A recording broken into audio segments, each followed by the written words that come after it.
Bir kumarhaneyi soymak isterseniz neye ihtiyacınız vardır? Silahlara mı? Özel maskelere mi? Yoksa içeriden satın alınmış adamlara mı? Filmler bize hep bunu öğretti.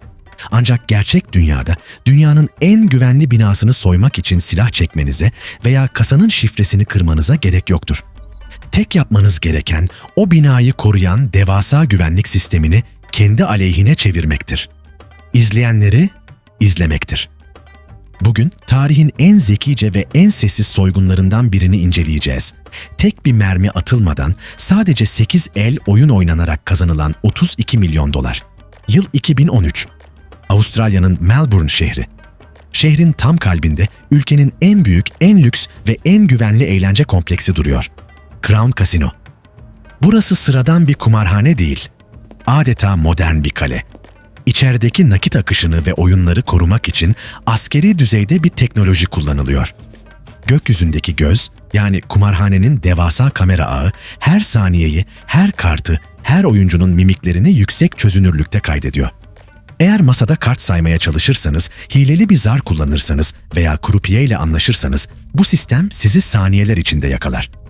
Güvenlik odasında yüzlerce ekranın başında oturan eski dedektifler ve uzmanlar, kameraları kullanarak kumarhaneyi mutlak bir diktatörlükle yönetiyor. Sistemin kusursuz olduğu düşünülüyordu. Kameralar kasinonun en büyük kalkanıydı. Ta ki o gizemli VIP oyuncu kapıdan içeri girene kadar. Bu adam sıradan bir turist değildi. Kumarhanelerin balina olarak adlandırdığı, bir gecede milyonlarca dolar kaybedebilen veya kazanabilen çok üst düzey bir oyuncuydu. Yönetim onu tanıyordu. Onun gibi oyuncular kalabalıktan uzakta özel hizmetlilerin ve en tecrübeli krupiyelerin bulunduğu özel VIP odalarına alınırdı.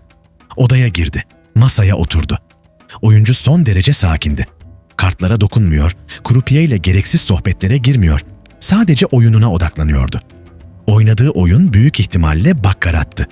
Bu oyun şans faktörünün çok yüksek olduğu ve masada hile yapmanın fiziksel olarak neredeyse imkansız olduğu bir oyundur. Oyun başladı. İlk el VIP, oyuncu devasa bir bahis koydu ve kazandı. Şanslı bir başlangıç. Kumarhane için gayet normal bir durum. İkinci el, yine maksimum bahis, yine kesin bir zafer. Oyuncu kartlar daha tam açılmadan ne geleceğini biliyor gibi inanılmaz bir özgüvenle oynuyordu. Üçüncü el, dördüncü el derken masadaki çipler dağ gibi büyüyordu. Yukarıdaki güvenlik odasında ekranlara bakan görevliler hafifçe dikleşmeye başladı. 5. ve 6. ellerde peş peşe kazanıldığında Crown Casino'nun üst düzey yöneticileri gece yarısı yataklarından uyandırılıp odaya çağrıldı. Ortada akıl almaz bir durum vardı. Adam üst üste tam 8 el oynamış ve hepsini kusursuz bir şekilde kazanmıştı. Toplam kazancı tam 32 milyon Avustralya doları. Güvenlik uzmanları kameraları saniye saniye geriye sardı. Oyuncunun ellerine, krupiyenin hareketlerine, masadaki kartlara defalarca baktılar. Hiçbir şey yoktu. Oyuncu masaya dokunmuyor, kartları işaretlemiyor, krupiye hiçbir hata yapmıyordu. Fiziksel dünyada her şey tamamen temizdi. Peki ama nasıl? Şans olamazdı. İstatistiksel olarak bu kadar büyük ve kusursuz bir seri tamamen imkansızdı. Hile kesinlikle oradaydı. Ama nerede? Gerçek, masanın etrafında değil. Binanın kilometrelerce dışındaki dijital bir sunucuda, görünmez bir fiber optik kablonun içindeydi. Oyuncunun kusursuz sırrı, binanın içinde değil, binanın backend yani arka uç sistemindeydi. Kasino kendi silahıyla vuruluyordu. Oyuncunun kasino binasının dışında, muhtemelen yakındaki bir otel odasında veya bir minibüsün içinde bekleyen uzman bir hacker ekibi vardı. Bu ekip, Crown Casino'nun devasa güvenlik ağına sızmayı başarmıştı. Amaçları paraları dijital olarak çalmak değildi.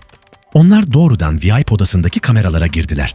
Kumarhanenin güvenliği sağlamak için tavana yerleştirdiği, yüksek çözünürlüklü, her açıyı görebilen kameraların kontrolü artık hackerların elindeydi. Kumarhanenin gökyüzündeki gözü artık soyguncuların gözü olmuştu. Hackerlar kameraları kullanarak kartların dağıtıldığı anı güvenlik görevlilerinden bile daha net görüyordu.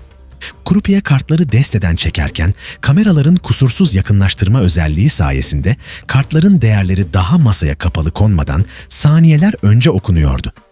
Dışarıdaki ekip kartı gördüğü an sonucu anında masada oturan VIP oyuncuya iletiyordu.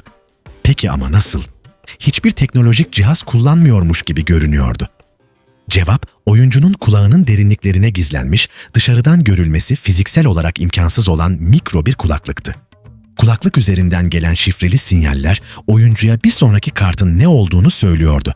Oyuncu geleceği biliyordu. Hangi ele büyük gireceğini kusursuzca hesaplıyordu.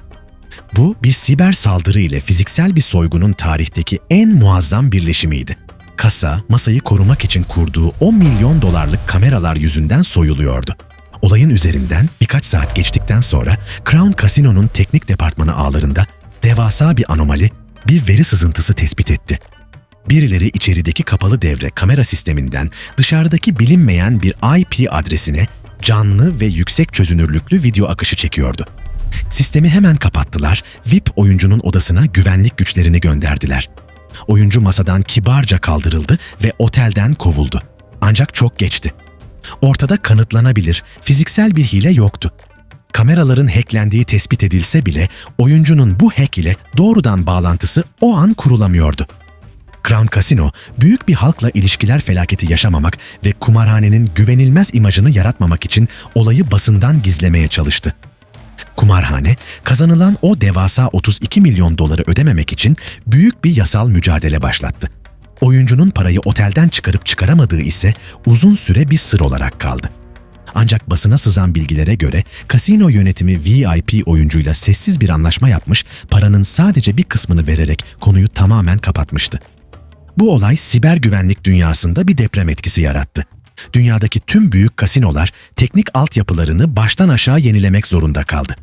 Kapalı devre sistemlerinin bile eğer internete veya dış bir ağa en ufak bir şekilde bağlıysa ölümcül bir silah olabileceği anlaşıldı.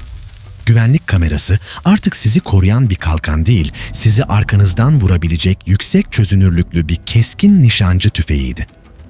Crown Casino olayı, siber suçluların artık banka hesaplarına girmekle uğraşmadığını, fiziksel dünyayı manipüle ederek parayı doğrudan masadan aldığını kanıtladı.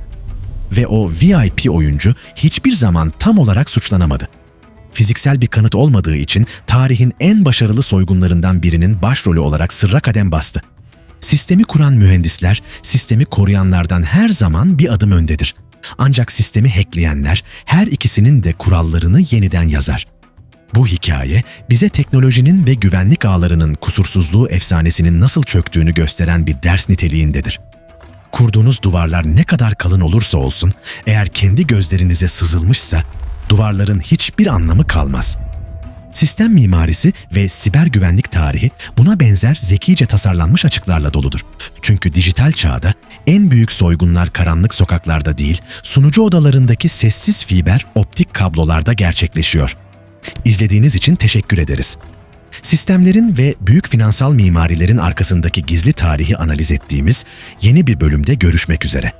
O zamana kadar her zaman arkanızı kollayın ve belki de sizi kimin izlediğini düşünmeden önce izleyenlerin kendi ağlarını ne kadar iyi koruduğunu sorgulayın. Hoşça kalın.